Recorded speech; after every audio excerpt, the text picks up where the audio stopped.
Hi friends, నా YouTube channel చూసే వాళ్ళందరికీ ఈరోజు ఈ పట్టా అయితే సేల్స్కి అయితే పెట్టడం జరిగింది. చాలామంది నాకు పట్టాలు కావాలి, కోతేసే పట్టాలు, స్టేజ్కి వచ్చే పట్టాలు కావాలని చెప్పి అడుగుతున్నారు. అందుకోసం ఇదైతే నేను సేల్స్కి పెట్టడం జరుగుతుంది.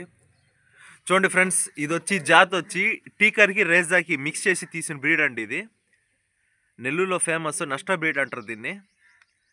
మంచి బోన్ వెయిట్, మంచి కెపాసిటీ, బోన్ వెయిట్ కెపాసిటీ కలిగిందండి ఇది. చూడండి ఒకసారి, దాని ఐ కానీ, చిలకడ కానీ, లెగ్స్ కానీ చాలా అంటే చాలా బాగుంటుంది అవుట్పుట్. ప్రజెంట్ వచ్చి 7 months పట్టా అండి ఇది. ఇంకో 1 monthలో కోత వేయడానికి రెడీగా ఉంటుంది. మీకు హైట్ వచ్చి ప్రజెంట్ వచ్చి 23 దాకా ఉందండి. బటన్కి వచ్చి 16 సైజు, షోల్డర్కి వచ్చి 17 ఉంటుంది. చాలా అంటే చాలా మంచి అగ్రెసివ్ లైన్, బ్లడ్ లైన్ పరంగా చాలా మంచిది. ఓకేనా? దీని కాస్ట్ వచ్చి డైరెక్ట్గా నా నెంబర్ ఇస్తాను. నా నెంబర్కి డైరెక్ట్ కాల్ చేస్తే మీకు దీని ప్రైజు, దీని యొక్క డీటెయిల్స్ కావాలంటే కూడా నేను చెప్తాను. Okay friends.